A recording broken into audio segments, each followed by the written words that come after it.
La sensibilisation et la formation des professionnels de santé au handicap s'intègrent dans la démarche de promotion et de soutien d'une offre de santé inclusive portée et développée par l'association RSVA.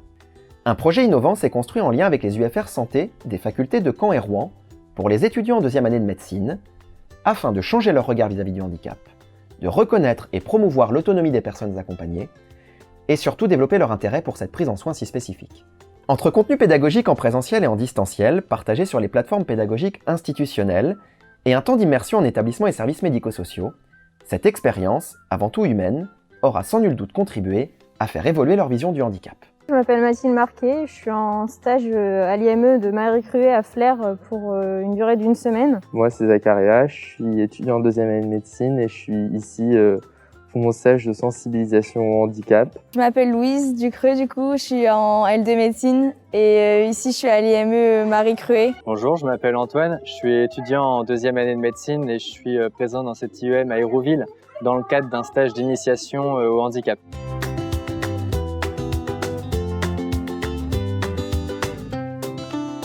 Alors avant ce stage, le handicap pour moi c'était un milieu assez fermé puisque dans ma famille j'ai personne de handicapé, donc j'avais pas vraiment de point de vue vraiment sur le handicap. À vrai dire, je connaissais pas grand chose. On avait eu quelques connaissances, mais strictement médicales via nos cours. Mais sinon, j'avais jamais été confronté, j'avais jamais rencontré de personnes handicapées et discuté avec elles notamment.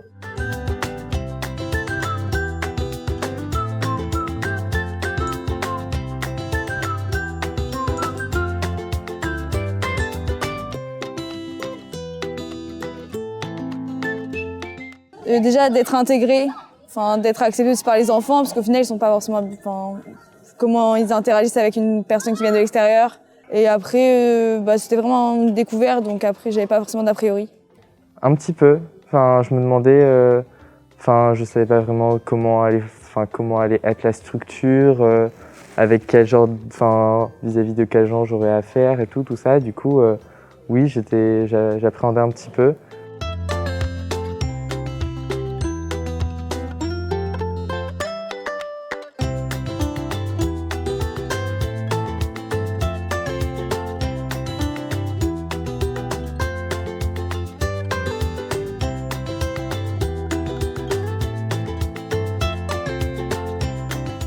Oui, je pense que oui, parce que, comme je disais, je pensais pas qu'il y avait 2 types de handicap. Si, je savais qu'il y avait handicap mental et moteur, mais pas psychique, etc. Et c'est vrai qu'ici, dans l'IME, on retrouve des enfants avec des trisomies, des enfants avec des déficiences mentales assez lourdes, d'autres avec des déficiences mentales un petit peu plus légères. Et je pensais pas que dans une IME en particulier, on pouvait retrouver autant de cas si diversifiés.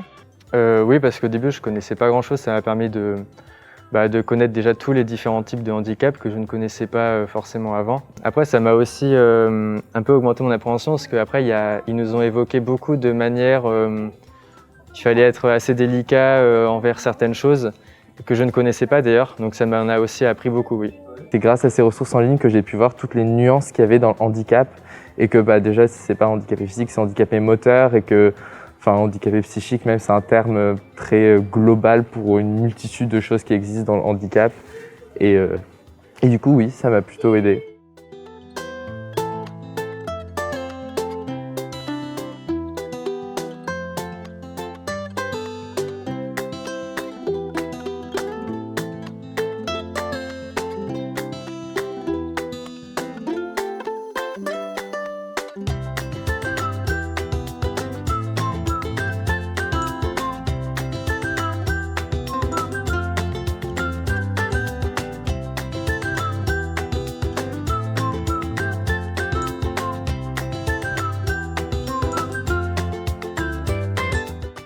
Pourquoi pas, au final, je pense que c'est enrichissant pour des deux côtés, aussi bien pour eux que pour nous.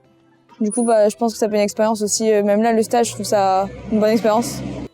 Oui, dans le sens où je fais des études de médecine dans le but d'aider des gens qui sont en difficulté avec leur santé.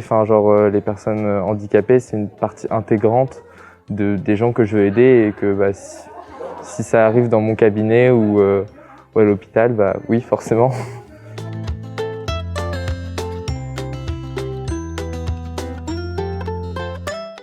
théorie, on nous apprend vraiment les lois, etc. On nous dit oui, il faut faire attention aux personnes handicapées, etc. Mais on ne se rend pas compte qu'elles ont besoin d'aide, mais plus de l'aide au niveau... Quand on explique quelque chose, il faut vraiment leur expliquer avec des mots simples, très simples.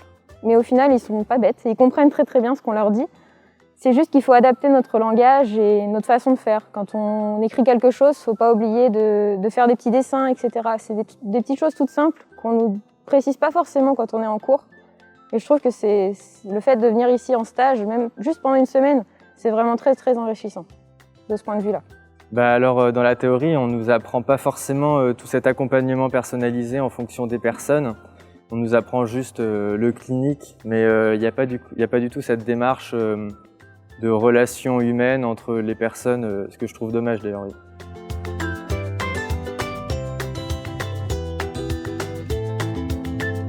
Alors oui, énormément, oui. Mon regard, il a énormément changé. Je l'ai vraiment ressenti entre le début et la fin du stage. J'étais assez gêné par rapport au physique, notamment des personnes en situation de handicap, qui est parfois assez perturbant. Et vraiment, durant cette semaine, j'ai vraiment appris à passer au-delà de ce physique, parce que vraiment, à être humain avec eux, à discuter avec eux, et ça m'a vraiment énormément appris. Oui, je pense, parce que pour moi, les personnes handicapées mentales, je les voyais comme des personnes qui avaient vraiment besoin d'aide tout le temps, alors qu'au final, non. L'environnement qui est présent ici, ça leur permet de pouvoir se développer et de pouvoir acquérir une façon de vivre qui leur est propre. Alors oui, certes, ils ont besoin de quelques petits accompagnements, mais au final, ils sont capables de beaucoup de choses, d'aller faire leurs courses tout seuls, de se débrouiller tout seuls. Et personnellement, je ne pensais pas qu'à l'IME, on pouvait apprendre tout ça. Pour moi, c'était juste une école différente, mais une école. Et au final, non, c'est une école de la vie un petit peu.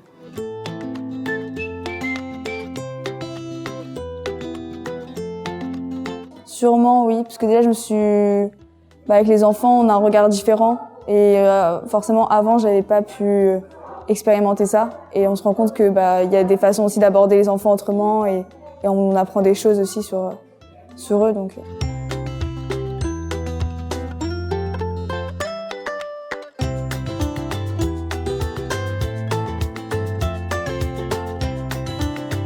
C'est surtout un truc qui m'a marqué. Je vais juste raconter une petite anecdote. C'est que quand j'étais au début, et même encore hier, c'est-à-dire que dès que je voyais une personne qui était un peu en situation de difficulté, j'allais lui ouvrir la porte, j'allais lui tendre ses couverts, remplir son verre d'eau et tout ça. Puis à un moment, il y a une des personnes qui travaille ici qui m'a fait « Est-ce que plus tard tu vas vivre avec eux ?» Du coup, j'ai répondu que non. Et elle m'a dit voilà, faut les laisser se débrouiller tout seuls. C'est des choses qu'ils savent faire. Et plus tard dans la vie, ils seront tout seuls dans leur appartement. Donc arrête de leur ouvrir tout le temps la porte, de leur chercher leur verre d'eau ou ce genre de trucs, parce que c'est des choses qu'ils savent faire tout seuls.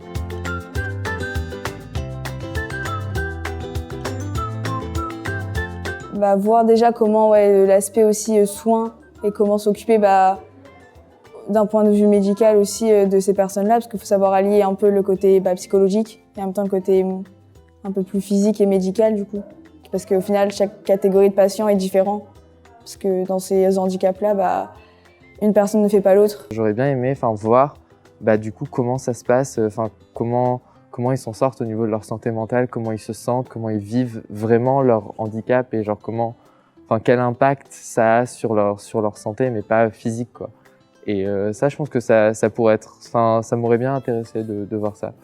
D'un point de vue de futur médecin, je pense que j'aimerais bien voir une consultation, rien qu'une consultation auprès d'une personne handicapée.